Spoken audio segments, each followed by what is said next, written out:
Tu librito, ¿verdad? Vamos a la lección 10 hoy.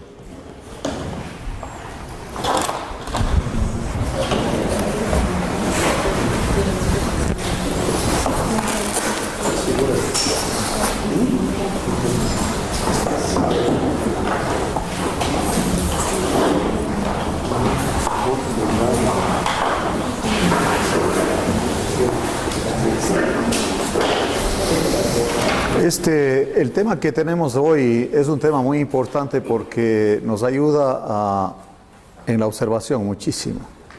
Cuando uno no conoce las figuras del lenguaje se mete en un problema porque si lo tomas literal y no lo que está queriendo decir, entonces ya la interpretación no va a estar bien. Antes de empezar vamos a orar, vamos a orar.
Uno de ustedes puede leerlo, por favor. Vosotros sois la sal de la tierra, pero si la sal se desvaneciere, ¿con qué será salada? No sirve más para nada, sino para ser echada fuera y hollada por los hombres. Vosotros sois la luz del mundo, una ciudad asentada sobre un monte, no se puede esconder. Qué interesante que nos compara con la sal y con la luz. Pero obviamente eso es lo que es una metáfora, porque nosotros no somos la sal. A veces sí decimos que estamos salados, pero eso no tiene nada que ver. Eso no tiene nada que ver. Isaías 47, por favor, uno de ustedes puede leerlo.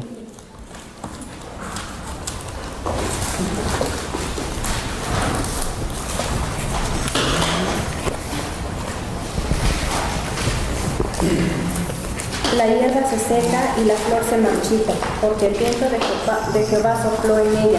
Ciertamente como hierba es el pueblo.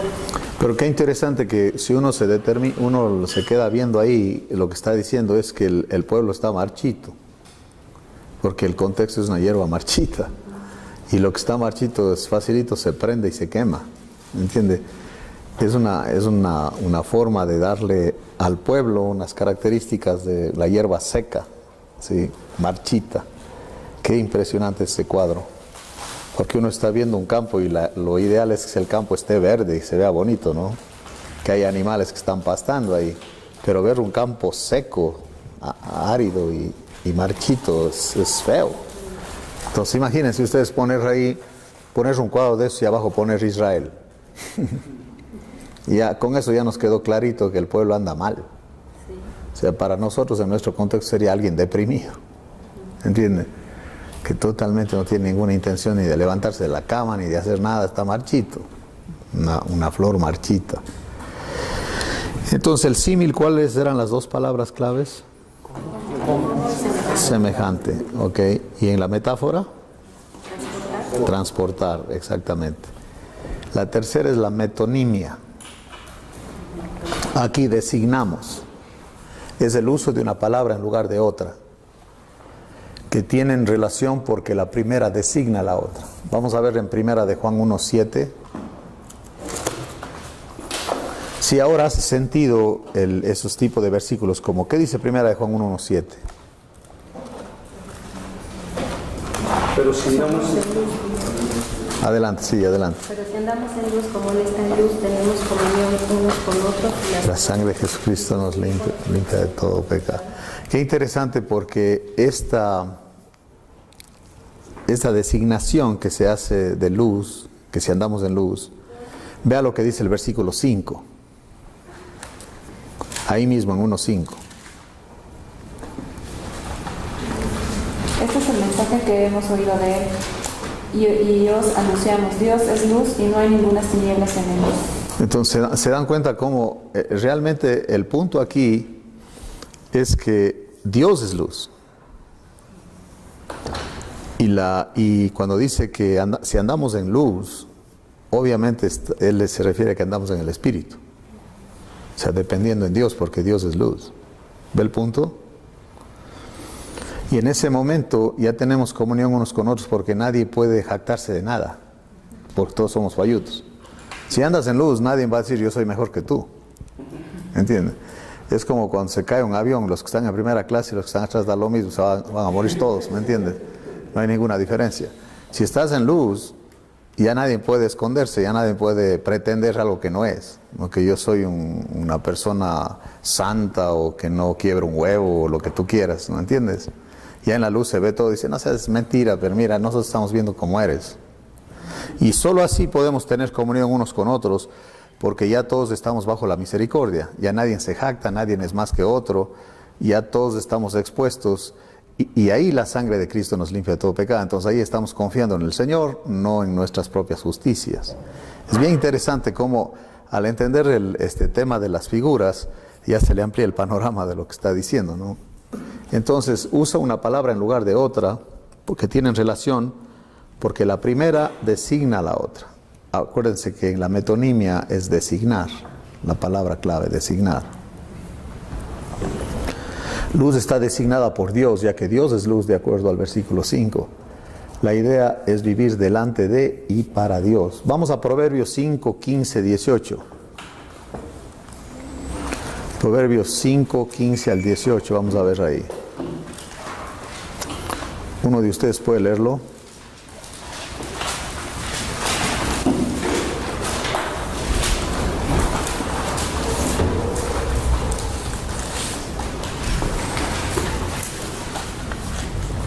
¿Qué dice?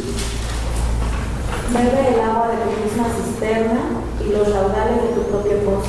Se derramarán tus fuentes por las calles y tus corrientes de agua por las plazas. Sean para ti solo y no para los que están contigo. Sea bendito tu manantial y alégrate con la mujer de tu juventud. Ahora miren lo que dice el versículo 3.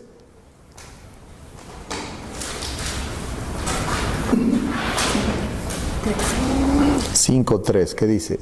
Porque los labios de la mujer extraña destilan miel y su paladar es más blando que el aceite. Aquí el ejemplo es que dice, gózate con tu propia esposa y no con la extraña, del versículo 3. Y usa estas frases, dice, agua de tu misma cisterna, raudales de tu propio pozo, tu manantial, alégrate con la mujer de tu juventud.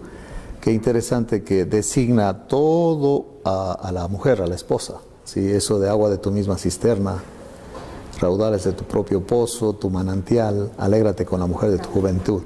Está hablando de ella, pero lo hace en una forma designando estas palabras como refiriéndose a ella, ¿no? Que la mujer de su juventud está reemplazada con cisterna, con pozo y con manantial.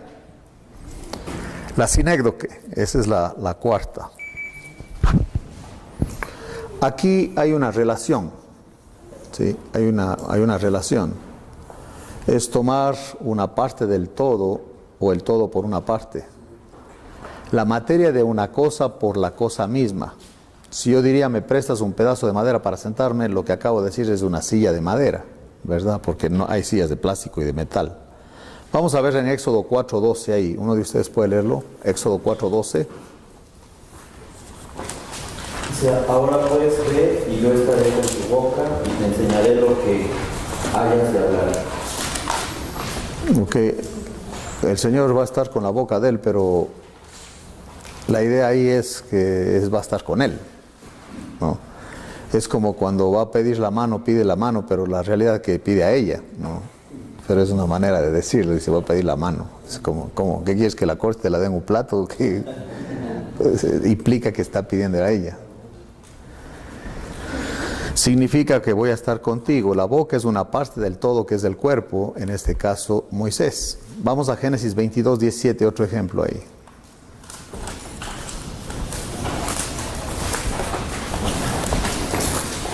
¿Qué dice Génesis 22:17?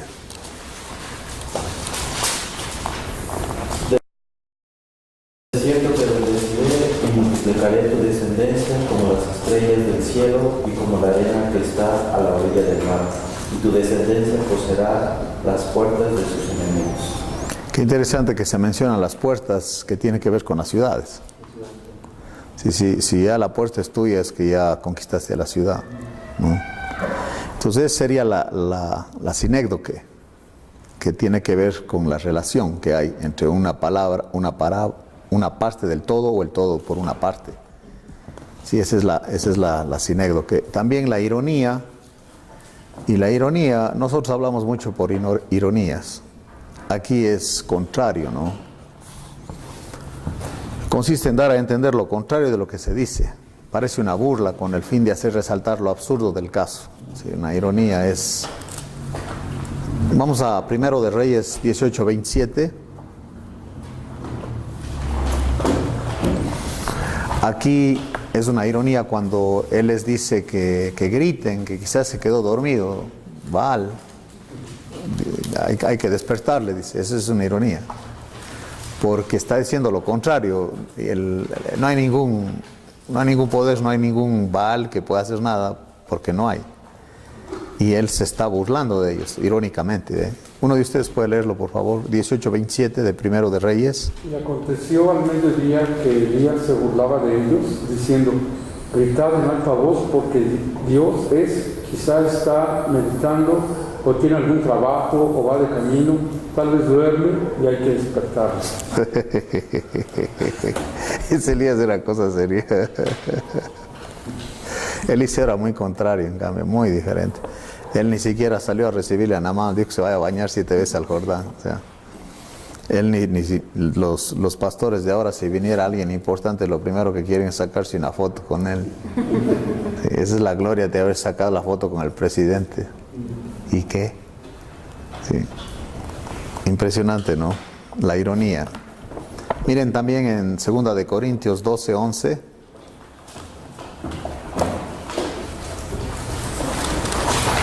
Y él aquí habla de una locura, obviamente porque está haciendo resaltar lo absurdo de que menosprecien el ministerio de él. O sea, que lo menosprecien así, está resaltando lo absurdo de eso. ¿Qué dice 2 Corintios 12:11? Me he hecho un necio al gloriarme, vosotros me obligáis a ello, pues yo debía ser alabado por vosotros, porque en nada he sido menos que aquellos grandes apóstoles, aunque nada soy. Qué impresionante. Aquí está una supuesta locura para resaltar lo absurdo de menospreciar la labor o el ministerio que Dios le dio a él. Miren 2 Corintios 10, 17 y 18.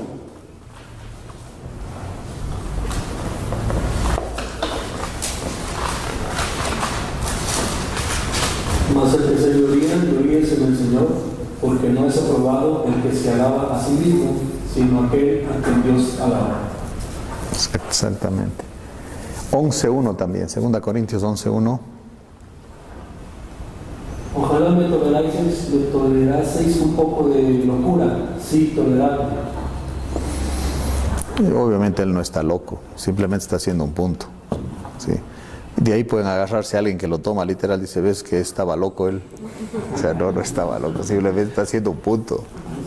Sí, voy a parecer loco con lo que digo a ustedes, pero no estoy loco, ¿me entiende? Ahora, esa era la ironía. ¿Cuál es la palabra clave ahí? Contrario, exactamente. La hipérbole. El Señor usaba de hipérboles. La palabra clave que describe a esta figura es la palabra exageración. Hagan de cuenta que exageró. Y lo hace para dar énfasis a un pensamiento, simplemente para hacer que resalte lo que le está diciendo.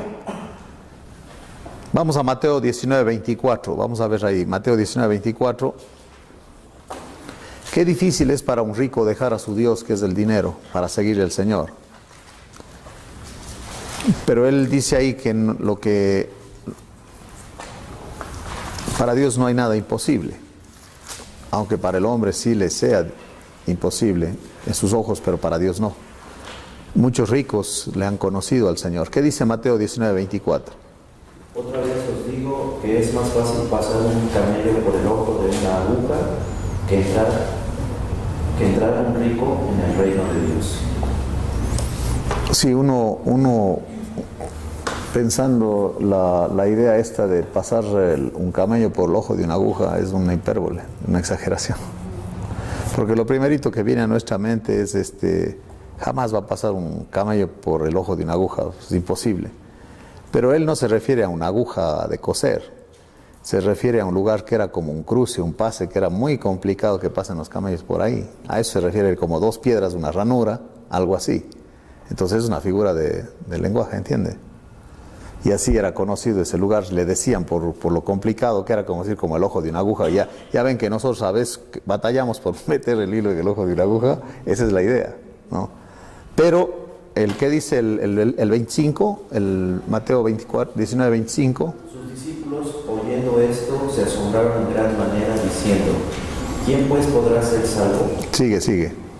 Y mirándolos Jesús les dijo, para los hombres esto es imposible, mas para Dios todo es posible. Exactamente, sí. Era una hipérbole, es una exageración eso. Ahora miren en Génesis 15:5, por ejemplo. ¿Recuerdan ustedes cuando ya se hacía tarde y había 5,000 varones, la multitud, y el Señor le dice a Felipe que denles ustedes de comer? Sí, eso también es una exageración, porque dice, ¿de dónde? Dijo el otro. Sí, pero perdió el punto, el Señor le estaba probando. Génesis 15:5. Lo llevó fuera y le dijo, mira ahora los cielos y cuenta las estrellas, si las puedes contar. Y le dijo, así será tu descendencia. Qué interesante. ¿Podemos contar las estrellas? Pero sí podemos contar la descendencia de Abraham. Obviamente lo que el Señor le está diciendo aquí es que van a ser muchos. No necesariamente que no puedes contar cuántos descendientes, sí tiene límite.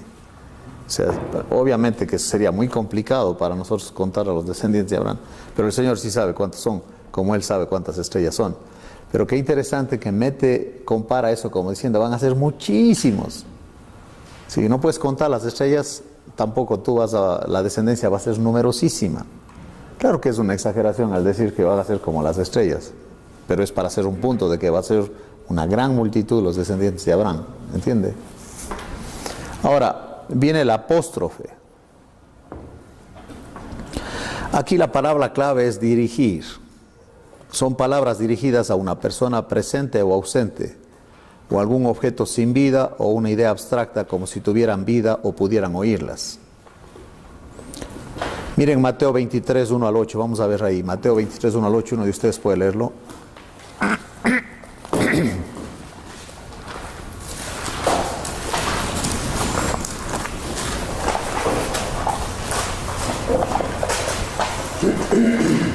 Entonces habló Jesús a la gente y a sus discípulos diciendo, en la cátedra de Moisés se sientan los escribas y los fariseos. Así que todo lo que os digan que guardéis, guardadlo y hacedlo. Mas no hagáis conforme a sus obras, porque dicen y no hacen. Una pausa ahí. Miren lo que dice, en la cátedra de Moisés se sientan los escribas y los fariseos. No que Moisés está dando cátedra ahí, simplemente que tienen los libros de él. ¿Se da cuenta de eso? O sea, como diciendo, tienen a Moisés, pero a través de los escritos. Como nosotros tenemos la doctrina apostólica a través de las escrituras de los apóstoles. No es que tengo a los apóstoles en la iglesia, sino que tenemos las enseñanzas de ellos. ¿Sí? Adelante. Le dirige el sentido de la cátedra a Moisés, como si Moisés estuviera con ellos, pero Moisés no está con ellos, está ausente, pero están los escritos. Es como si él estuviera. Adelante. Porque atan cargas pesadas y difíciles de llevar, y las ponen sobre los hombros de los hombres, pero ellos ni con un dedo quieren moverlas. Antes hacen todas sus obras para ser vistos por los hombres, pues ensanchan sus filacterías y extienden los flecos de sus mantos, y aman los primeros asientos en las cenas y las primeras sillas en las sinagogas, y las salutaciones en las plazas, y que los hombres los llamen rabí, rabí. Pero vosotros no queráis que os llamen rabí, porque uno es vuestro maestro, el Cristo, y todos vosotros sois hermanos. Sí, por eso cuando alguien me dice a mi maestro, yo le digo, ¿qué se te ofrece mi pequeño Santamonte? ¿Se acuerdan de Kung Fu? Maestro, solo el Señor, ¿qué te pasa? ¿Estás loco?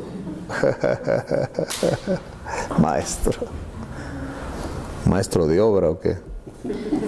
Mira, leamos también el 23, 13, 14 y 15. A ver, uno de ustedes puede leerle hasta el 17. 13 al 17, ¿qué dice?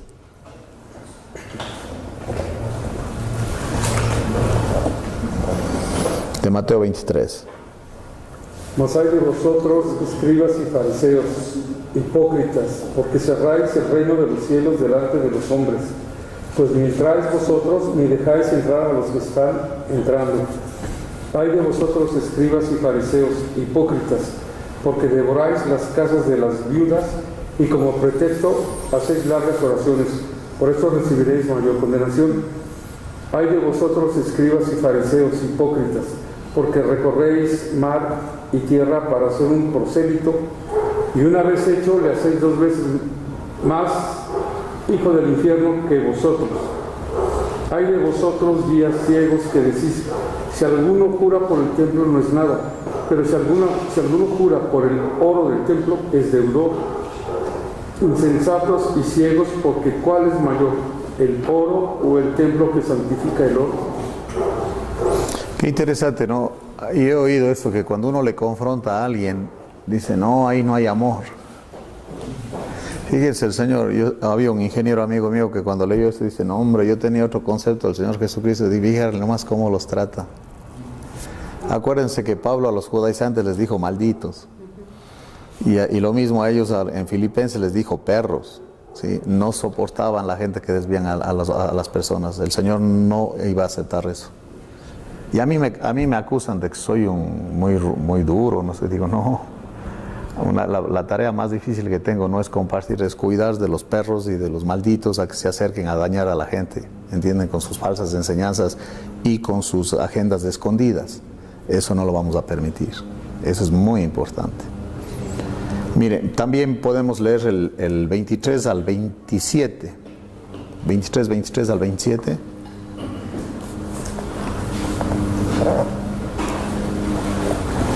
Hay de vosotros, escribas y fariseos hipócritas, porque diezmáis la menta y el eneldo y el comino, y dejáis lo más importante de la ley, la justicia, la misericordia y la fe. Esto era necesario hacer sin dejar hacer aquello. Guías ciegos, que coláis el mosquito y tragáis al camello. Hay de vosotros, escribas y fariseos hipócritas, porque limpiáis lo de afuera del vaso y del plato, pero por dentro estáis llenos de robo y de injusticia. Fariseo ciego, limpia primero lo de adentro del vaso y del plato, para que también lo de afuera sea limpio. Hay de vosotros, escribas y fariseos hipócritas, porque sois semejantes a sepulcros blanqueados, que por fuera, a la verdad, se muestran hermosos, mas por dentro están llenos de huesos de muertos y de toda injusticia. Qué impresionante. O sea, ¿quién puede hablar así? El Señor. Y ahí usó un símil cuando dijo con semejante a sepulcros blanqueados, ¿se dan cuenta? Y lo que resalta de lo que estamos viendo ahorita con él es la autoridad con la que habla y con el denuedo que él habla, ¿sí? Y tienen que entender algo muy importante. La secta de los fariseos para el tiempo del Señor Jesucristo ya tenía como 200 años de existencia. Ellos se creían, los líderes religiosos, que iban a hacer que el Mesías bajara. O sea que por ellos, por sus justicias, el Mesías iba a venir como invitado por ellos básicamente. O sea que ellos iban a ser los responsables de que el Mesías bajara. Y cuando aparece un Mesías que les dice sepulcros blanqueados, ya sabrán que no lo podían ver en pintura. Primero porque no era el Mesías que ellos trajeron, y segundo por cómo los trataba. Imagínense eso. Sí, eso le ayuda muchísimo a uno en cuando vamos viendo todo esto, ¿no? La personificación vamos a ver ahora.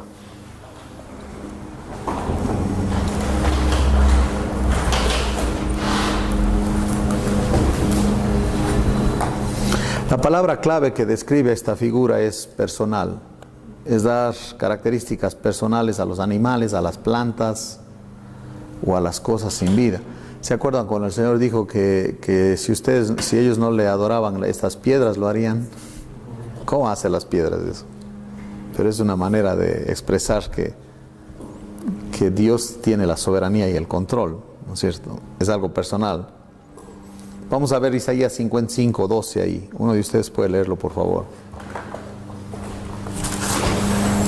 Dándole características a los montes ahí, a los collados, que solamente tienen los cantores, o sea, los que son miembros del coro hacen eso. Pero Él les da esas características a los montes y collados. ¿Qué dice 55:12 de Isaías? Porque con alegría saldréis y con paz seréis buenos.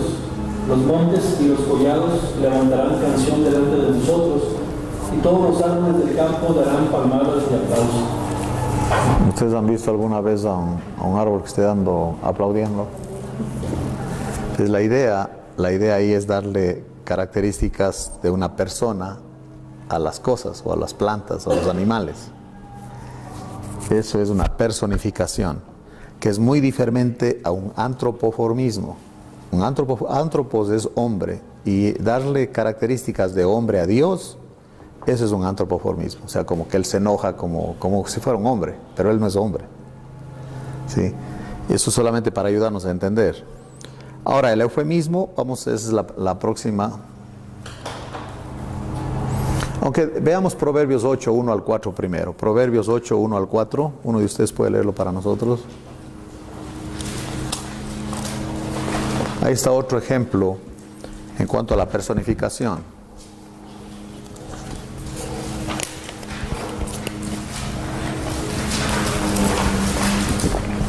No clama la sabiduría y da voz,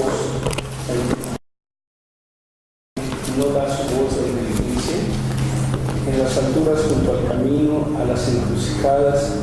veredas separan, el lugar de las puertas, a la entrada de la ciudad, a la entrada de las puertas da voces. Oh hombres, a vosotros clamo, dirijo mi voz a los hijos de los hombres. La sabiduría clamando como si fuera una persona. ¿Ve el tema ahí? Es una personificación. Ahora el eufemismo. Aquí la palabra clave que describe esta figura es suavidad. Es una manera de expresar con suavidad, con decoro ciertas ideas. Usa tacto para presentar una idea que bien podría ofender a los lectores o a los oyentes. Dos buenos ejemplos. En Génesis 4.1 vamos a ver ahí. Génesis 4.1. Uno entiende de lo que está hablando, pero la forma de decirlo es suave, no es abrupta, ¿no?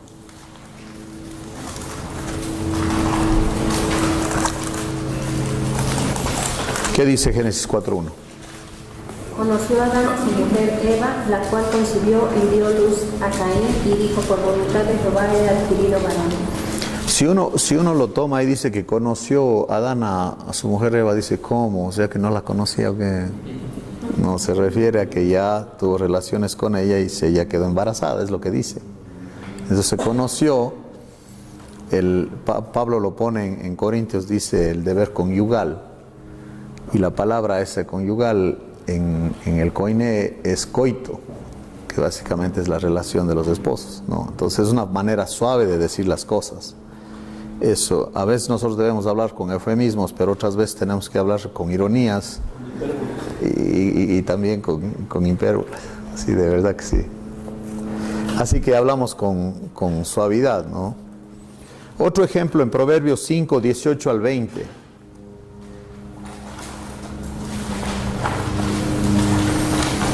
Uno entiende lo que está hablando, es la verdad, pero es suave, una manera muy suave de decirlo, decorosa. Los poetas usan mucho eso para adornar sus ideas. Proverbios 5, 18 al 20. Uno de ustedes puede leerlo, por favor.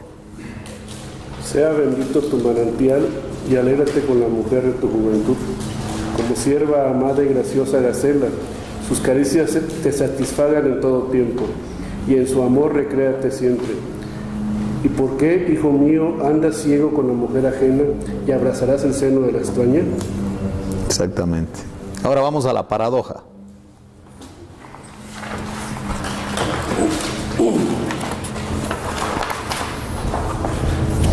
La palabra que ubica la paradoja es una contradicción. Es una contradicción. Por ejemplo, nosotros sabemos que le dice el Señor a Pablo que mi poder se perfecciona en la debilidad. Y Pablo dice, cuando soy débil, entonces soy fuerte. Entonces vamos a ver paradojas, ¿no?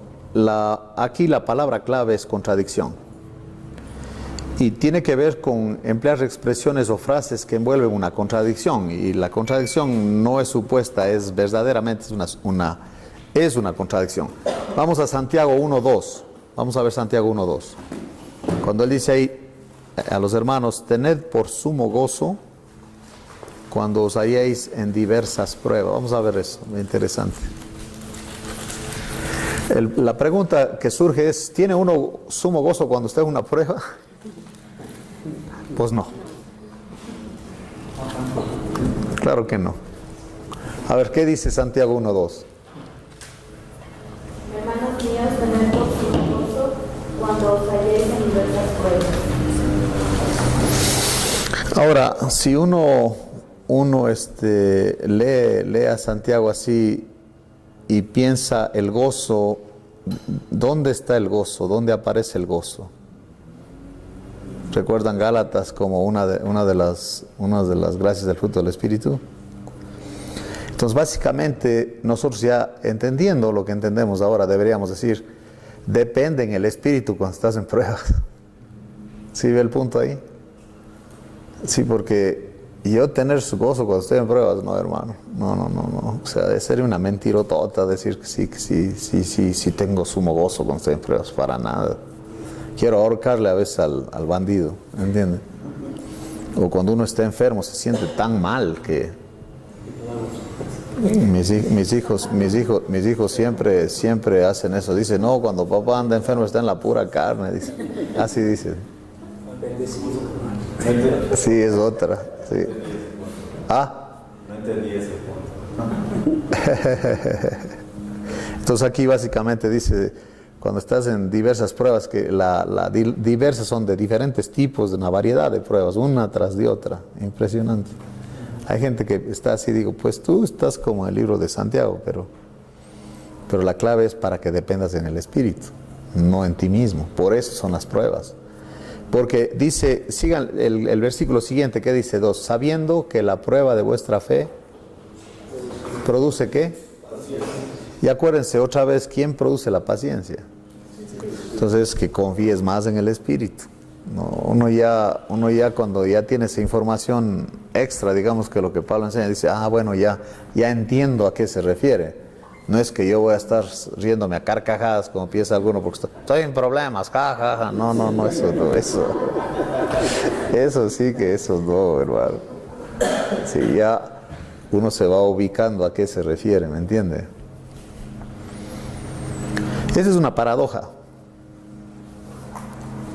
Y el punto que él quiere hacer es que dependamos en él. Una traducción parafraseada sería, en el momento que caigamos en medio de variadas pruebas, valorémoslas con gran satisfacción, entendiendo por experiencia que la prueba de nuestra fe producirá como resultado perseverancia. Esa es la palabra. Que es por la obra del Espíritu Santo, obviamente. No buscamos problemas, pero cuando llegan las pruebas, nuestra actitud debe ser de gozo, ya que entendemos que Dios todavía está en su trono. Pensamos no en el sufrimiento ahora, sino en lo que la prueba producirá como fruto. Las pruebas nos preparan para perseverar cuando llegan otras más duras. Imagínense, si cruzaron el Mar Rojo y ahora están frente al Jordán, pues vamos a cruzar el Jordán, si ya lo más grande ya lo cruzamos. O sea, si pasamos por esta prueba toda, esta está chiquita, no hombre, dale. Estaba yo con una infección en la pierna de unas picaduras de araña. Y Franklin, el neurocirujano que es amigo mío, me operó, tenía que operarme para sacar de adentro la pus, porque era una infección fea. Entonces me pone anestesia, pero una infección no agarra la anestesia, yo no sabía eso. Y él empieza con gasa y unas tijeras mete y mueve y saca, revienta y sacaba húmeda de la pus que estaba interna, ¿no? 3 veces hizo eso, o sea, 3 días hizo curaciones. Pero en la primera, después de un rato me dice, ¿y te duele? Yo pegué el grito y digo, pues claro que me duele, no me hagas esa pregunta, ya continúa, pero comparado con el dolor de la cabeza que yo tenía, nada que ver, eso sí me aguanta, y además sé que esto ya se va a pasar. El dolor de la cabeza yo no sabía cuándo se me iba a quitar, cuando tenía el derrame. Ese dolor, el neurocirujano me dice, diles que es una migraña 50 veces más grande. Digo, pues yo nunca he tenido una migraña, pero sí he visto que la gente se vomita y todo cuando tienen eso. ¿Viste eso? Una gente que está con migraña. 50 veces más de eso, pues no entiendo. Ahora, lo que él me estaba haciendo era más pequeñito, ¿entiendes? Pero también sí me dolía, pero nada comparado con él. O sea, ya después de ese dolor, cualquier otro dolor es papita, pero todavía duele. O sea, yo le dije, ya termina esa cosa, ya termínalo, ya no me importa, ya termínalo. Es que no agarra la anestesia, no agarró. Y ya terminó, y qué bueno, ¿me entiendes? Pero cada vez que me hacía, me dolía, pero nada comparado con el otro dolor. O sea, cada prueba que uno pasa, aparte, uno puede empatizar con la persona que pasa por lo mismo. O sea, tú dices, yo sí te entiendo, porque yo sí sé lo que se siente, yo he estado en tus zapatos. O sea, no es teoría, yo sé lo que se siente. Qué diferente es eso, poder hablar a una persona así. El otro día fui a visitar a alguien en el hospital que estaba enferma, y claro que estaba triste y todo por lo que le están haciendo, y yo me acerco y le muestro la cabeza y digo, ¿ves esto aquí? No te preocupes, lo que tú tienes no es nada. Me queda viendo así como, sí, ¿verdad? Pues sí, y al rato ya le mandaron a la casa. O sea, pues claro, si vas a comparar la una cosa con la otra, pues nada que ver, ¿me entiendes? Ahora, vamos a 2 Corintios 12:9. Ahí está otra paradoja.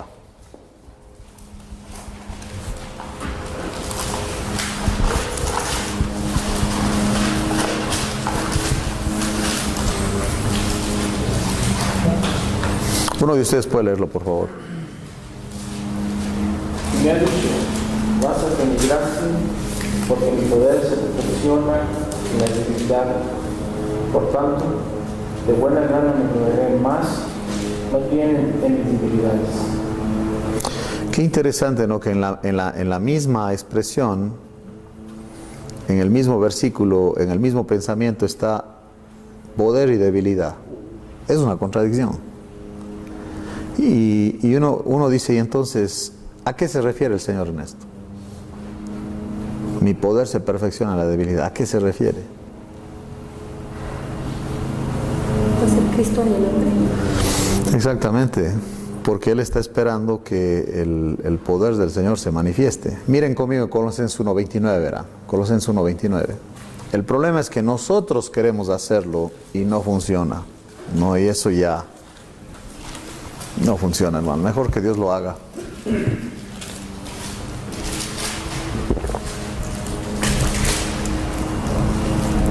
Para lo cual también trabajo, luchando según la potencia de Él, la cual actúa poderosamente en mí. Sí, Él no está en su propio poder, sino en qué potencia dice. Que opera primero en Él, o sea, poderosamente en mí. Es el poder de Dios, se refiere al Espíritu Santo. Eso en 1 Corintios 15:10, mire lo que dice ahí, 1 Corintios 15:10.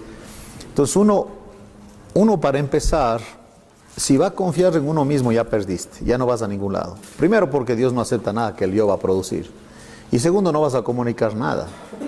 Y tercero, ni siquiera te van a entender. Porque donde no está el Espíritu Santo no hay ningún entendimiento y es cosas se disciernen espiritualmente. Entonces todo se vuelve en algo mental, religioso, en un ejercicio que no tiene rumbo, no tiene ningún significado, si es perder el tiempo. Porque Él es el Espíritu, es el que debe obrar. ¿Qué dice ahí en el 15:10, 1 Corintios? Pero por la gracia de Dios soy lo que soy, y su gracia no ha sido en vano para conmigo. Antes he trabajado más que todos ellos, pero no yo, sino la gracia de Dios conmigo. Exactamente. Entonces ahora en una hoja de papel vamos a hacer la primera parte de los ejercicios. Quiero hacerlo con ustedes. Vamos a poner a un al lado izquierdo el término símil y al lado derecho semejante. O sea, vamos a hacer como un cuadro, porque luego vamos a hacer un ejercicio en Juan para identificar las figuras del lenguaje. Ahí tiene Roberto hojas. Ustedes que están con nosotros pueden también buscarse una hoja. Y tienen una línea en media página de lado pongan la figura del lenguaje, o sea, el nombre de la figura del lenguaje, y acá palabra clave, o sea, con una línea en el medio para hacer un cuadro. El símil es de la primera, ¿no? Hemos dicho que hemos visto 10. El símil es la primera y la palabra es semejante como. ¿Se acuerdan? Semejante al pelícano como búho de las soledades, pelícano del desierto. Entonces, ahí tenemos el símil de un lado, símil y semejante y como, ¿verdad? Segundo, número 2 es la metáfora. Y es transportar. Le das el sentido de una palabra a otra. La sal de la tierra, por ejemplo. La metáfora es transportar. Tercero, la metonimia. Sí, esos términos hay que memorizarlos, hermanos, porque está a veces complicado. Es una metonimia. Imagínense si los domingos yo empezara a predicar diciendo, ¿sabe qué, hermanos? Y ahora voy a mencionar una sinécdoque. Y todos me estarían mirando, dice, ¿de qué está hablando? Suena como la síncope. y le pregunto, amigo, digo, oye, ¿qué es la síncope? Dice, no sé, digo, es la mitad de 10p. ¿Cómo se ha reído? Digo, estoy haciendo alarde de mi ignorancia, hermano. ¿No? Eso es lo que estoy haciendo. No tengo ni idea qué es la síncope. Entonces la segunda, la primera es el símil semejante como, ¿verdad? Luego la metáfora, que tiene que ver con transportar. Luego la metonimia, que eso digo, tienen que memorizar esos nombres, designarle. El uso de una palabra en lugar de otra, que tienen relación. Porque la primera designa a la otra, como vimos que Dios es luz, y si nosotros andamos en luz, es decir, andar en el Espíritu, básicamente.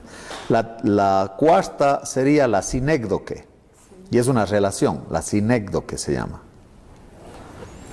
Una parte por el todo. hablábamos de una silla con un pedazo de madera. Oye, me presto un pedazo de madera, está hablando de una silla de madera, obviamente. Luego está el quinto, la ironía, que es contradicción y se burla. Siempre una ironía tiene una burla.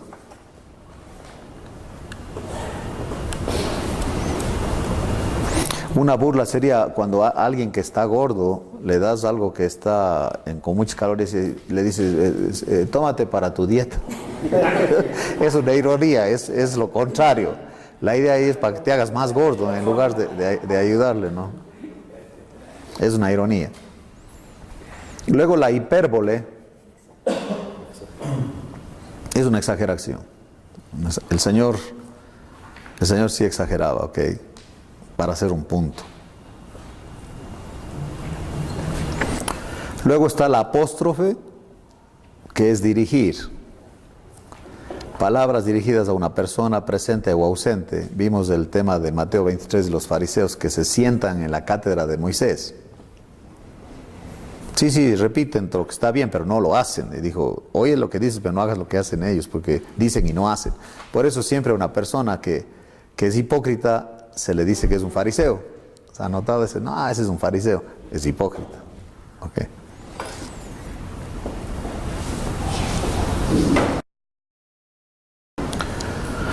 Nos toca la personificación, que es muy diferente a un antropoformismo. El antropoformismo tiene que ver directamente con Dios dándole características humanas. Sí, pero esto es una personificación, es decir, dar características de persona a animales, cosas, o como la sabiduría, que vieron que está hablando en la plaza, dice, no, es darle a una cosa, darle vida, como si fuera una persona, es una personificación. Y obviamente entra dentro de las figuras del lenguaje, pero no las estamos viendo aquí. Ajá. Tan raro. Exactamente. Pero no está aquí en el cuadro. Eso, así es. Hay muchas más, pero estas son, digamos, que las más comunes, las que más se usan. El eufemismo tiene que ver con darle decoro o suavidad a algo que uno va a decir. Hablamos del caso de que conoció Adán a Eva, ¿me entiende? Y finalmente la paradoja, que tiene que ver con una contradicción.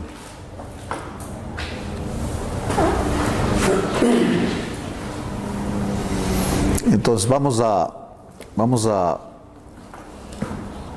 ver, por ejemplo, Rubén, la hipérbole, ¿cuál es la palabra clave de la hipérbole? ¿Exageración? La exageración, exactamente. Roberto, ¿la sinécdoque? ¿Qué? La sinécdoque es una relación, exactamente. La ironía, Miguel. Burla y contradicción. Exactamente. Es impresionante cuando alguien es irónico. Uno puede ser muy burlón si es irónico, la verdad. El símil, Oscar. El símil. El símil, es como o semejante. Exactamente. Ahora, hay una cosa muy importante. ¿Por qué se usan las expresiones del lenguaje, estas figuras del lenguaje? 5 razones por qué se usan. La una es para que se acepte una idea nueva. Entonces vas a introducir una idea nueva y usas estas maneras de decirlo. Cuando quieres darle peso o enfatizar algo que quieres compartir, darle a una idea una fuerza, entonces usa eso, ¿no? Cuando quieres comunicar algún aspecto del significado de lo que estás explicando, como aclarar. Recuerden que la clave de estas es aclarar el asunto. Son como ventanas de un edificio, para aclarar el tema, no es para desviarnos. Adornan las ideas, como si ustedes ven en los libros de sabiduría, hay muchas figuras de lenguaje ahí, demasiado. Y sí, los poemas. Y también cuando nosotros estamos viendo el simbolismo de las profecías, tienen que tener mucho cuidado también ahí, porque hay figuras de lenguaje ahí también. Y el simbolismo tiene que uno entenderlo bien. Una de las reglas de la interpretación, por ejemplo, de Apocalipsis, es que todo lo que se ve ahí ya está en el Antiguo Testamento, en otras partes de la Biblia. O sea, no hay nada nuevo. Las langostas y todo lo que aparece ahí, todas las figuras, las bestias y todo eso, los cuernos, todo, ya está en una parte del Antiguo Testamento, ya sea Daniel, Zacarías, Isaías. Entonces, no es que estas figuras o estos cuadros acá sean nuevos, no. Ya el significado de estos cuadros está en el Antiguo Testamento, entonces no tengo que inventar nada. O sea, eso es muy importante, ¿no? Sí, porque estaba hablando con Roberto de que hay quienes cuando hablan del Apocalipsis siempre hablan de armas modernas, ¿no? Como la bomba atómica y cosas de esas. Pero la realidad es que en esos días, recuerden ustedes que de los 21 juicios empezamos con los sellos, las copas, los sellos, las trompetas y las copas, ¿verdad? Y ustedes tienen que notar que hay una secuencia, uno viene después de otro, no se entrelazan, no, sino que uno va después de otro. En el séptimo empieza el primero del otro, hasta la última copa. Y siempre empieza con la naturaleza y después los juicios van directo al hombre. Como por ejemplo, que el sol eche una llamarada y le quema a un hombre. O sea, estás caminando por la calle y rato más pasado te cae una bola de fuego encima y te mata. Eso va a pasar. Y dice, les quema como si fuera una estopa. Ya se desapareció el hombre. Y entonces, imagínense ustedes con el sol echando esas llamaradas, ¿cuáles satélites? Nada, no va a haber nada de eso, porque todo se va a destruir. Porque si vemos nosotros, por ejemplo, en el aspecto físico, ¿se han visto ustedes los meteoritos, no? Yo sí los he visto, en los Andes lo he visto, porque es como la estrella fugaz que le llaman, ¿no? Y se desaparece. Pero obviamente cuando entra a la atmósfera, antes de entrar es enorme. Pero cuando entra se va reduciendo, ¿saben eso, no es cierto? Imagínense ustedes una llamarada del sol, desde que avienta el sol desde donde está hasta llegar acá, es enorme y se va reduciendo. Pero antes de llegar a la Tierra, el calor de esa llamarada, claro que va a fundir todos los satélites, o no va a haber comunicaciones ni nada. De hecho, el ejército que se habla ahí de 200 millones van a pie y van armados como si fuera hace tiempos que era pelea de gladiadores cuerpo a cuerpo, ¿se acuerdan? Entonces, bien interesante cuando uno ya empieza a mirar la Biblia como es realmente, o sea, ya como un rompecabezas armado, ¿no? Eso es bien, bien interesante. Y lo tengo bien fresquito porque acabamos de estudiar Apocalipsis. Y a veces estoy oyendo a teologuitos, digo yo, que están hablando de Apocalipsis y yo digo, ¿sabes qué? Primero toma el curso de cómo sea la Biblia, porque ni siquiera respetas las figuras del lenguaje, no entiendes lo que es el simbolismo de las profecías, no entiendes reglas de interpretación y estás hablando tonterías. No, pero no me entienden. No, es que no debes conjeturar con la Biblia, tienes que tener el cuadro como es. Y sí tengo que afirmar que para estudiar el libro de Apocalipsis tienes que estudiar Zacarías, tienes que estudiar a Daniel, tienes que estudiar a Ezequiel y tienes que estudiar a Isaías. Ahora, ¿quién se va a dar a la tarea? Muy pocos hacen eso, ¿entiende? Si no, no vas a entender. Es lo mismo que el libro de Hebreos. Si no estudias el libro de Levítico, no vas a entender Hebreos. Ahí hay gente perdiendo la salvación y etcétera, etcétera. Digo, oye, es que no es por ahí, no es... Léelo bien, por favor, y deja que el Espíritu Santo te enseñe, porque no es por ahí, estás leyendo mal, estás sacando los versículos del contexto. ¿Entiendes eso? Y lo mismo se puede hacer con estas figuras. Entonces, suavizamos el pensamiento, adornamos una idea. 5 razones para usar el lenguaje figurado, ¿no? Y digamos que eso es la lección número 10. Lo que tienen que hacer ahora es leer el Evangelio de Juan y encontrar los ejemplos de cada figura literaria. No más son 21 capítulos, no es mucho. No, ¿qué pasó? Ya todo el mundo se está quejando. Es interesante porque yo veo en el Ustream la primera lección y hay 300 que la han visto. Y la 9, unos 5. O sea, andan bien atrasados, ya ponte a estudiar, déjate de cosas. Ok, aquí vamos a hacer una pequeña pausa entonces con el tema de la lección. Wilson, respecto a los ejercicios, los que más encontremos, obviamente, ¿verdad? Sí, son obvios. No tienes que andar rebuscando. No, la idea no es cargarle la mano, ¿entiendes? Yo, cuando era profesor del seminario, había unos orgullosos aquí, ¿sabes qué? Tienes que meterte para que se te acabe el orgulloso.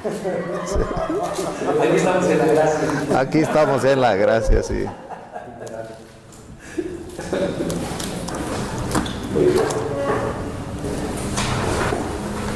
¿Le puedo preguntar algo? Sí, claro.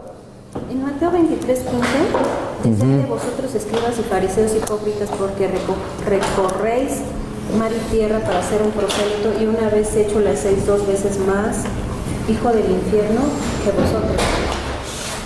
¿Cómo 2 veces más? Sí, porque lo que pasa es esto, ¿no? Suponiendo, vamos a pensar así, ¿no? Aquí está cualquiera de ustedes con el Evangelio, ¿no? Y aquí está el pagano, ¿entiende? Entonces, perdón, no, sí te voy a devolver el agua, ¿no? Entonces, sí, esta persona, para que escuche el Evangelio tienes que acercarle, ¿no es cierto? Pero el fariseo, en lugar de acercarle al Señor, lo aleja, porque le mete tantas ideas en contra del Señor, que le hace doblemente hijo del infierno. Como decían, está refundido, porque está hasta acá, hasta para regresarlo para acá, primero tiene que desaprender todas las barbaridades que le enseñan los fariseos, y luego acercarse para oír el Evangelio, ¿entiendes? Por eso dice que le hace doblemente hijo del infierno, está refundido ya, primero tiene que sacar toda la basura que le enseñó el fariseo. Y eso es lo que pasa hoy día con las iglesias evangélicas. O sea, el tema es que se les han metido tanta mala doctrina que ahora para quitarles eso primero, para acercarlos, para que oigan lo que es verdadero, es un lío de puros pleitos y discusiones, y no le entramos nosotros a eso. Por eso yo le digo, ¿sabes qué? Lee esto, ya, y después que leas ahí discute si quieres, pero no voy a discutir, no tiene caso. O sea, por ejemplo, cuando alguien que enseña que se pierde la salvación, por ejemplo, sí, cuando ya llegué a una conclusión que los que enseñan eso no son cristianos, porque no tienen el testimonio del Espíritu adentro, que dice que sois un hijo de Dios. Eres un hijo de Dios, ¿me entiendes? Entonces, como no tienen ese testimonio, no tienen al Espíritu Santo, por eso pierden, no, así es. Yo estuve una vez en una reunión y eso...